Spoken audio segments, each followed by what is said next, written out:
Salam, selamat pagi. Tuhan memberkati kita sekaliannya. Senang kita dapat kembali bertemu pada pagi hari ini untuk bersama-sama belajar akan firman Tuhan bagi kehidupan kita. Sebelum kita mendengarkan firman Tuhan, mari kita bersatu di dalam doa. Kita berdoa. Terima kasih Tuhan, kami bersyukur kepadamu pagi hari ini, di mana kami boleh Tuhan menerima anugerah hidup yang baru ini untuk kami jalani.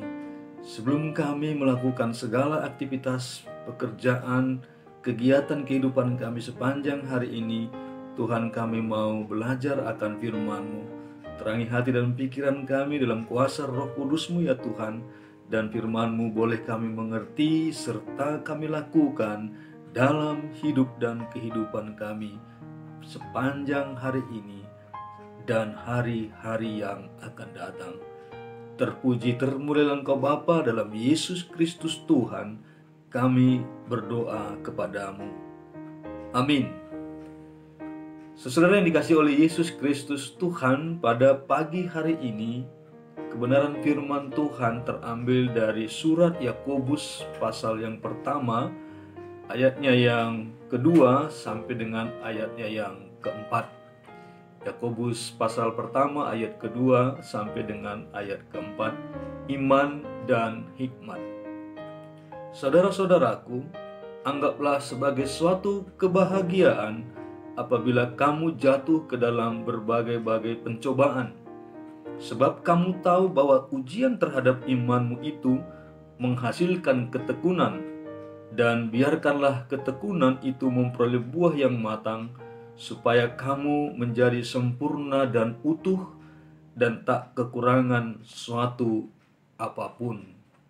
Demikian firman Tuhan. Bapak Ibu Saudara yang dikasihi oleh Yesus Kristus Tuhan, hidup kita tidak akan pernah terlepas dari kesulitan, tantangan, pergumulan atau penderitaan. Sebagaimana juga orang-orang percaya, khususnya pada zaman Yakobus menuliskan suratnya ini kepada orang-orang Yahudi pada waktu itu. Timbul pertanyaan, mengapa orang benar menderita? Namun itu tidak dapat dijawab dengan begitu saja. Namun ia hanya menegaskan fakta, bukti-bukti bahwa gereja memang sedang menderita. Dicontohkan seperti 12 suku yang dalam perantauan. Orang percaya menderita karena masih berada di dunia dan belum tiba di kediaman kekal. Maka Yakobus mendorong orang beriman agar memanfaatkan pencobaan untuk bertumbuh ke arah Tuhan, berdoa untuk mendapat hikmat, dan agar dalam pergumulan hidup yang berat itu justru iman kita menjadi tahan uji. Dalam berbagai diskusi-diskusi virtual, webinar, senantiasa diketengahkan atau dihadirkan fakta-fakta bahwa situasi dan kondisi yang kita hadapi saat ini bukanlah situasi dan kondisi yang pernah kita bayangkan. Kita tidak pernah tahu bahwa akan ada pandemi virus corona ini. Namun ketika kita hidup di dalamnya saat-saat ini, selama 3 bulan ini, kita dilatih untuk semakin mengerti apa arti pergumulan, apa arti penderitaan, apa artinya sakit penyakit ini untuk pembelajaran iman kita bersama. Semua segi kehidupan terdampak akibat virus pandemi corona ini atau COVID-19. Kiranya dalam masa-masa sebentar kita akan memasuki masa-masa new normal. Kita harus mempersiapkan diri bukan untuk menjadi bebas sebebas-bebasnya. Bukan artinya kita semakin hidup aman dan nyaman. Tapi proses ini masih akan cukup panjang. Virus pandemi corona ini belum berakhir. Bahkan kita mendengar statistik yang tertular oleh virus ini justru semakin meningkat setelah PSBB dilonggarkan. Artinya masih banyak orang di luar sana yang tidak menyadari betapa pentingnya disiplin, betapa pentingnya kita menjaga hidup kita sebaik mungkin dengan aturan-aturan yang ditetapkan. Ujian iman kita, ujian ketaatan kita, ujian kesetiaan kita terus masih harus kita lalui. Sebab kamu tahu bahwa ujian terhadap imanmu itu menghasilkan ketekunan. Dan biarkanlah ketekunan itu memperoleh buah yang matang, supaya kamu menjadi sempurna dan utuh dan tak kekurangan suatu apapun. Karena itu marilah kita terus melangkah menjalani hari-hari dalam kehidupan kita ini dengan pantang menyerah. Pada akhirnya tidak ada yang bisa mengalahkan ketekunan. Di sebuah negara Korea Selatan, ada seorang perempuan umur 69 tahun bernama Cha Sa-sun. Demi mendapatkan surat izin mengemudi, rela mencoba ujian sampai 960 kali. Bayangkan, dia terus mencoba untuk mendapatkan surat izin mengemudi. Akhirnya ia berhasil mendapatkan surat izin mengemudi dan siap membeli mobil. Sejak April 2005, Cha hampir setiap hari menjalani ujian untuk mendapatkan SIM tersebut. Ia mengatakan perlu membeli sebuah mobil bekas kecil karena ingin mengunjungi anak-anaknya serta untuk keperluan bisnisnya, yaitu berjualan sayur mayur. Hebat benar semangat Ibu Cha. Bayangkan, selama hampir 5 tahun ia mencoba mendapatkan SIM. Beberapa orang mungkin sudah akan menyerah dalam upaya kedua atau ketiga. Namun Cha mencoba sampai 960 kali.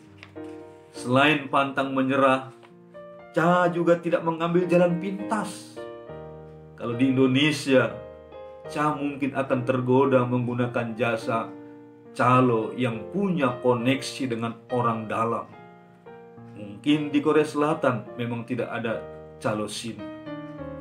Sebab kamu tahu bahwa ujian terhadap imanmu itu menghasilkan ketekunan. Dan biarkanlah ketekunan itu memperoleh buah yang matang, supaya kamu menjadi sempurna dan utuh dan tak kekurangan suatu apapun. Karena itu Bapak Ibu Saudara yang dikasihi oleh Yesus Kristus Tuhan, untuk menghasilkan buah yang matang, sempurna dan utuh, dibutuhkan ketekunan. Ketekunan akan ditempa oleh berbagai macam ujian terhadap iman. Kondisi semacam ini harus didapatkan sendiri melalui pengalaman hidup. Pengalaman hidup secara pribadi kita, melewati penderitaan, pergumulan, ujian iman, termasuklah dalam masa-masa pandemi virus corona ini. Ketekunan tidak dapat dibeli, ketekunan tidak dapat dipindahkan atau diwariskan. Untuk mencapai kematangan rohani ini, setiap orang harus bertekun dalam menghadapi berbagai ujian. Tidak ada jalan pintas untuk mencapainya. Saudara-saudara yang dikasihi oleh Yesus Kristus Tuhan, bertekunlah dalam perjuangan kehidupan. Bertekunlah dalam perjuangan pergumulan iman. Dimanapun kita berada, jangan sekali-kali minta kepada Tuhan untuk dibebaskan, dilepaskan dari ujian dan pencobaan, dari penderitaan dan pergumulan. Tapi mintalah kepada Tuhan kekuatan dan kemampuan untuk menjalani setiap pergumulan, kesulitan dan penderitaan. Seberapa lentur daya tahan Anda? Apakah Anda lebih mirip baja yang keras, besi baja yang keras tetapi mudah patah, atau rotan yang lentur tetapi kuat. Menurut Anda, mana yang lebih berhasil membina teman dan jejaring dengan menjadi lemah lembut atau keras dan ganas? Karena itu, ingatlah pesan firman Tuhan pada pagi hari ini, untuk kita terus dengan lemah lembut, dengan ketekunan dikatakan, agar kita mampu melewati setiap kesulitan dan pergumulan. Sekali lagi, kebenaran firman Tuhan dalam Matius 5 ayat 5 juga mengingatkan kita tentang hal yang perlu kita lakukan. Ucapan berbahagia yang disampaikan oleh Yesus dalam Matius 5 ayat ke-5. Berbahagialah orang yang lemah lembut, karena mereka akan memiliki bumi. Tuhan menguatkan dan memampukan kita untuk menjalani proses-proses kehidupan dengan ketekunan, dengan kedisiplinan, dengan ketaatan. Termasuklah kita mau Tuhan memakai kita, kita mau supaya Dia memproses kita dengan caranya tersendiri. Selamat memasuki hari yang baru ini, dan selamat melaksanakan setiap tugas pekerjaan dan kehidupan yang dianugerahkan oleh Tuhan. Lakukanlah dengan kesetiaan, lakukanlah dengan ketaatan. Tuhan senang melihat orang-orang yang hidup dengan ketekunan dan ketaatan kepada setiap kehendak-Nya. Amin. Kita bersatu di dalam doa. Bapa dalam surga, terima kasih untuk firman-Mu pada pagi hari ini, agar kami tidak pantang menyerah, tetapi kami harus tekun dalam menghadapi setiap hal di dalam perjalanan hidup kami ya Tuhan.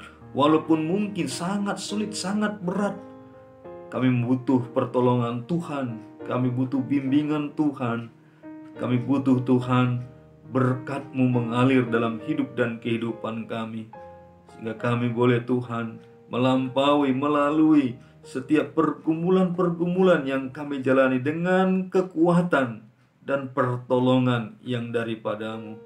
Pakai hidup kami sepanjang hari ini Tuhan, untuk menyatakan kasih setia Tuhan, kebaikan Tuhan, dan kemuliaan Tuhan terpancar dari setiap tutur kata dan pekerjaan kehidupan kami. Temani kami semuanya Tuhan, dalam berbagai bentuk pekerjaan kami. Kiranya Engkau memberkati seluruh perjalanan hidup kami sepanjang satu hari ini. Kami serahkan hanya kepada-Mu. Di dalam nama Yesus Kristus Tuhan kami berdoa, jadilah kehendak-Mu. Amin. Salam, selamat pagi, semangat, Tuhan memberkati kita sekalian ya.